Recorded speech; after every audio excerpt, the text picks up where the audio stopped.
Hello and welcome to a new episode of the Like, Click and Share podcast. Your host, Darren Winter, here with Gemma. Hi, Gemma. Hi Dee, how you doing? I'm doing all right, thank you. And some apologies for the sound in advance. There's a bit of an echo because I'm in a room which doesn't have a lot of furniture in it, and I don't have my microphone with me because it's in storage in a warehouse in France somewhere. So that's another story for another podcast about how that's happened. Perhaps we can do that next time. So apologies for the sound quality and then any outside noise as well because I can't close it out. I've tried to do what I can. So with that out of the way, what are we talking about today? So I really I've been pestering Gemma to do this podcast for a little while. So this is about building confidence for yourself and managing imposter syndrome. So the reason why I kind of want to talk about this is because I think it's something that we all go through from time to time for lots of different reasons. And I didn't appreciate myself maybe up until a couple of years ago that there is kind of an overlap between the confidence issues and this imposter syndrome. So I suppose that if somebody said to me if I was suffering from imposter syndrome, I'd probably say no. But if I actually read a bit more about it and look at what the definitions are, I probably do have like some common traits about it. What about you, Gemma? Is it something that you identify with, being working for yourself as well? Yeah, I think so. I think my biggest case of it sometimes has come when I've actually worked for companies. And you're doing a good job, and the majority of people are telling you that you're doing a good job, but then you get called out on a couple of things by someone who knows like really nothing about the topic that you're either working on or covering and stuff, and then you start to like question some of the things that you do. And I think when you start to work for yourself, if you've had a couple of bad experiences, then you start to think, oh, right, can I do this? Am I good enough? Am I going to be able to make it work? But I think you have that with like almost everything in everyday life. I don't just think it comes down to jobs. I think it can be like just something daft. You're trying to fix something in the house. You have a day where everything goes totally wrong, So I don't know. I think you find it everywhere, don't you? Yeah, I agree. And I think you gave a really good example there. And I think the workplace is definitely probably the most obvious scenario where you might feel that you've got this kind of crisis of confidence. So you might, Gemma's example there was a good one. Like somebody just called you out on something there. But you also might find yourself in a situation you've been promoted into a position. Sometimes you've just not even been given a choice. You've just been, right, you're really great at that. We need you to do it. This job, this new role, or cover for somebody that may be on illness or maternity leave, or just replace somebody that maybe have left kind of at short notice, and you seem to be the safe pair of hands. And you're thinking, I don't know anything about this, and actually, there's a reason why you are there. And maybe that's you kind of have to maybe ask that question. It's like, well, why me? Why do you think I'm the person to do it? Yeah. But that underselling yourself is part of that imposter syndrome. So if you're constantly kind of finding yourself like saying to yourself, well, I'm just not good enough. I don't know why people think I'm doing a great job because I'm not. So you're constantly berating yourself, constantly setting yourself really high targets. Lots of different traits. So we're not experts. I'm not claiming to be an expert in psychological health or awareness. No. We're not doing that. No. We're just talking about what it is, some of the examples, and then maybe kind of how you can manage this like yourself. So those are kind of some examples and some of the definitions that you might find. There's a couple of links that I've shared in the notes on the podcast, but I definitely recommend you to read. So these are two links to a website from verywellmind.com, and the articles are by Kendra Cherry, and I actually found them really, really helpful. And I think the other one's by Arlen Kunchik. hopefully I pronounced that correctly. But they're medical professionals, so they're really good articles. But I wanted to talk about it, like why. So why this? So as you both know, if as everybody knows, both Gemma and I, we work for ourselves or we run our own businesses, and we advise others as marketing professionals about different campaigns, strategies, and some of it's advice, and some of it we go and do it for people as well. So we do everything. And actually, even just if you just listen to that, if I was to think about that on its own, about the responsibility that entails, some people would think it's like, wow, I don't think I could do that. And it's like, well, we do these types of things like every single day. So somebody will at some stage come to you for advice about something. And it could be, something in personal life, could be, what to do with a certain dilemma.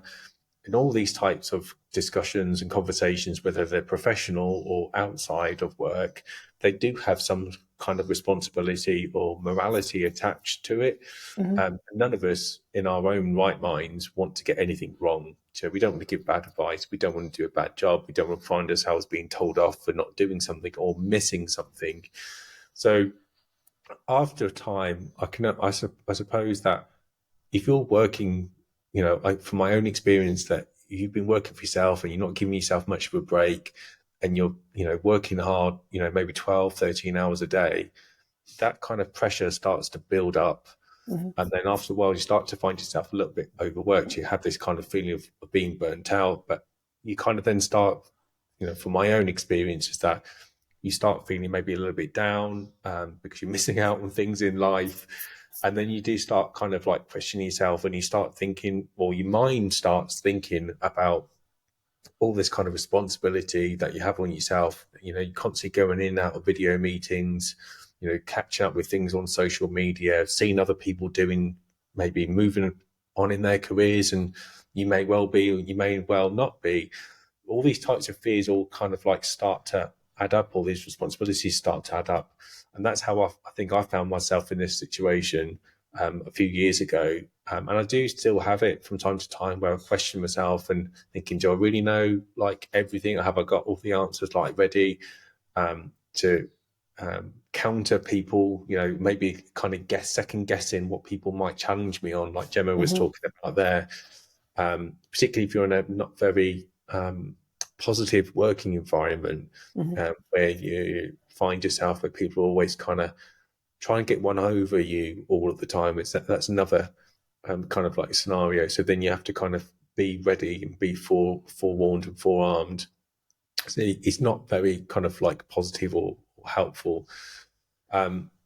So that's kind of the situation I've kind of, I suppose, I found myself in over the last few years, and I have taken on a lot of responsibility. I found myself chairing boards of people on a voluntary basis.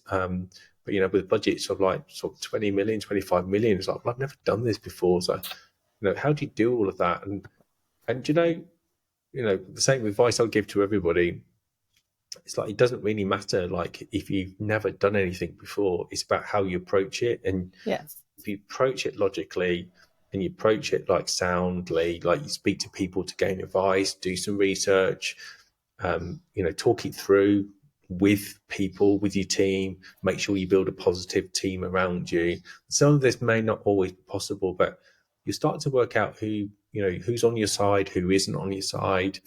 And I think also be honest with people about what you know and what you don't know.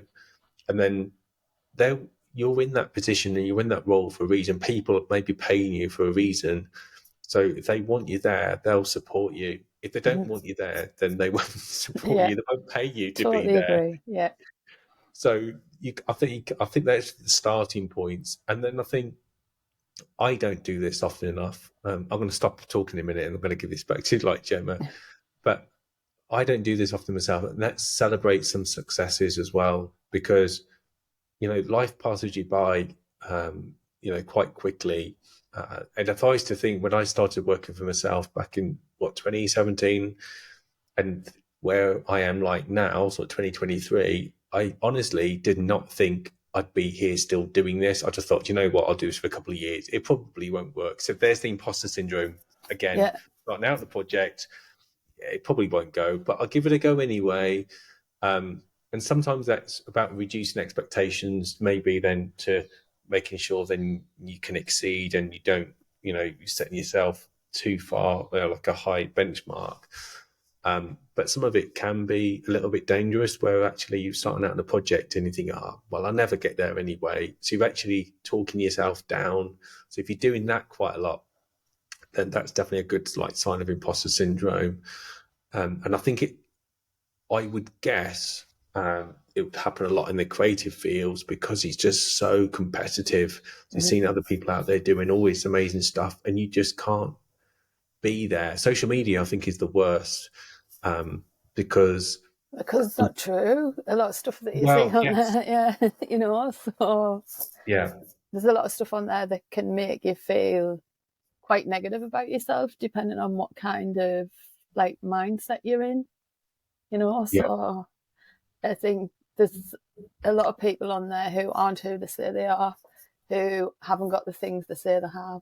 You read a lot of stuff online, people just going into shops, trying clothes on with the tags on, doing all their pictures and stuff. And, so it's, I don't know, I think social media, for what it was created for initially and where it is now, I think there's a lot of grey areas to it now. There's a lot more online bullying and stuff, which I think helps create imposter syndrome and people not feeling as good as they need to. And I think it's important that you take a break from social media sometimes, and listen more to what people are saying to you in the real world.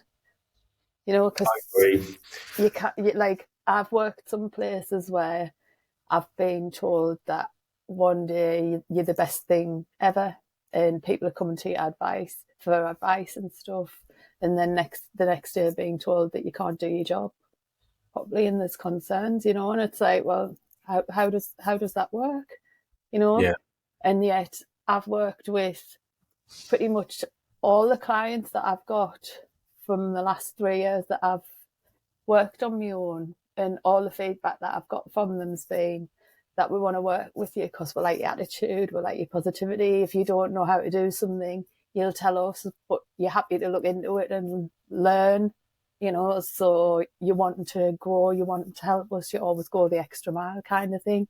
And then I look back at some of the workplaces that I've worked in over the years and had not similar kinds of experiences in every single one, but there's been 2 or 3 that I look back and I think, well, I'm not surprised I felt the way that I did, So I think as well, sometimes people around you don't realise when you're in an office environment, some of the stuff that they're saying to you, how it can affect you. Because what is classed as banter isn't always banter. Do you know what I mean? And I think that's the same in real. I think it's the same in real life. I think it's the same with different friend groups. So I think it can carry on through almost everything that you do day to day. Sometimes, can't it? I suppose it's how you deal with it and how you respond, isn't it? I think, and it's hard, isn't it? Because I know we've talked about it on this podcast before. It's about people asking you for feedback. It's about important being sort of truthful and honest, but also just it's not about being too honest or truthful. But I think it's just about how if you are giving feedback, then you do still need to be sensitive about the other person. And if they ask for it explicitly, then you don't really have much choice. Sometimes you just have to break bad news. But I think you're still trying to be sort of sympathetic but also empathetic, so trying to understand how they feel and then still being there for support to help them overcome those challenges as well, so you work with them. And that means then it makes the other person doesn't walk away thinking, well, gosh, all these people think I'm really bad at doing this, so I must be bad. And then that can, if they're hearing that repeatedly, then that will lead then to some of these types of issues that we've been talking about. I don't know that probably, well, I say I don't really know, but I'm assuming that, Gemma, you probably had this a lot where you work with clients who are perfectionists and they won't release projects or websites or social media until it's absolutely absolute tip top, like perfection. And that's another sign of, kind of this kind of confidence issues and imposter syndrome as well. And like nothing's ever going to be like right or perfect. And it's taken a moment to understand if that's how you are, it's like it could have some really negative effects upon like how you manage your business, how people work around you, and how you get success as well.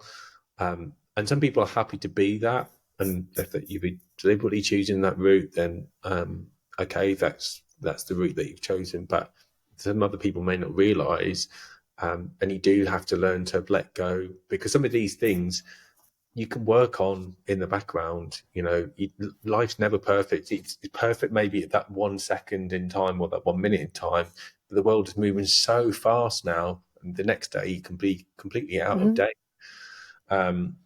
So if you're feeling kind of everything has to be perfect, then again, that's something you need to kind of like maybe look into. Have a read a couple of these articles here, because they're really quite insightful. One of the other things they mentioned in this article as well about just focusing on the future. And again, this is something that I do sometimes, that sometimes I forget about the now and the focus so much on doing, like, setting things up. So I think in another kind of psychological context, you have kind of these different personality types, where you have kind of like starters, then you have like completers, like and finishers. We all have these types of things that we're good at. So you'll have people that come up with great ideas, innovators, but I'm never really good at kind of like seeing it through to the end, so to get the conversion. So they always need other people, like as finishers and completers, to help them achieve that. And that may be if you're working for yourself in a business, or working in a team, or even just working for yourself. So try to think, are you more an innovator? Are you more, or are you just a bit of a broad on everything? Are you able to come up with an idea, then execute it, and then get an outcome from it? Because if you can do all three more or less, okay, that's a nice like balance. But generally, most of us are prefer doing one over the other. So I love kind of sort of planning for the future, and also setting everything up and executing it. But sometimes I miss out on some of the obvious stuff I'm doing like now, and sometimes the sales side is not like the bit I like doing, because it's just a bit I don't like doing so much, but it's the bit that actually keeps like business like ticking over. So I tend to do lots of one thing at one particular time. So then I kind of manage that side. So I might spend a couple of days in sales, and then I might do a couple of days then actually working live on projects. And that's how I try to manage my time. If I try to mix up my days with too many starting things, too many ending things, I feel like my head's in a bit of a spin at the end of the day, because I'm not I can't get into any particular rhythm with a project. So that's why, interestingly, some of this is about how you manage your life as well. If you're all over the place, then you have a very, very busy mind, and sometimes it's quite difficult to quiet it down. So lots to explore. And this podcast is definitely not going to give you all of the insights, because we could be here for hours and days, like talking about it. But I think it's something we'll be coming back to time and time again, because I think nowadays it's ever more important that you have to look after yourself, because things are moving. So technology this year has moved at so fast. How we're doing things like maybe a year ago now is completely out of date. So ChatGPT, even last week though. Yeah. I'd say. Yeah. It's crazy, isn't it? And yeah. It's as I was about to say, ChatGPT, like when none of us, well, not many of us were using it last year, but now how we're using that technology or things like that is having a massive impact. Some of it's positive and some of it's not so positive, and some people find themselves coming out of jobs because other people don't need them anymore, and it's like, so what am I going to upskill myself in? So you have all this fear and anxiety, which then is going to kind of build up into this whole imposter syndrome and crisis of confidence, like I'm not very good because people don't want me. And it's like, it's not even about you as a person. It's about what skills and that you can bring to the table and make yourself that I can't let that person go because I need them in the business. So you have to keep constantly keeping yourself going. So you've got this treadmill hamster wheel effect, which is quite difficult to break. So I think try to give yourself some breaks. Like Gemma was saying, have the break away from social media. Try to have that break throughout the day. Try to do some planning in the week, but then making sure you still follow through on the plans and you execute. Celebrate some successes. Surround yourself with positive people. Try to let people go or reduce the amount of time you spend around people who are taking away from you. And that's difficult, that one, because sometimes we all need other people to lean on, and some people's situations may require a bit more time from others for support. But if people are constantly taking from you, but they're never really kind of giving back to you or like helping out, or kind of, if the conversation is always about them for 3 or 4 years, 5 years on the go, then I've cut them off by then. you can't do it. It's too hard. But I hope this podcast is more about thought provoking. It's just about having a discussion with yourself. You might think, well, actually, who are these people? I don't think that because I know that I've gone through this myself, and I still continue to do this on a daily basis. And I do battle with it sometimes. And then other days, like Gemma was saying, like great days. And then other days, you just find it a little bit all too much overwhelming. And you just have to take that step back. So just tell yourself, if you're feeling that way, that it is okay. It's completely normal. It's not necessarily a massive mental health issue. It could just be you just got a lot going on at a particular time. But just talking to yourself and just starting to approach it and understand it, then how to manage it is probably just a really big step forward. But definitely read the links below and hopefully get some advice and insight there. And I hope you found this podcast interesting and helpful. If you have any comments, we'd love to hear from you. The links are in the chat notes in the podcast description. But we've got some really good podcasts coming up, so make sure you subscribe. I'll try to do less talking next time, but we're on I don't think it's probably ever possible, but yeah, we're on a bit of a time break today. But it's me wanting to talk about this podcast. That's why I've done so much talking. But yeah, I can leave you to it if you want. No. So I tell you what, I think next time we get Gemma to lead on the podcast, we need to balance this out a little bit. So anyway, look after yourself, take care, and hopefully you'll listen to another one of our podcasts soon. Bye for now. See you later.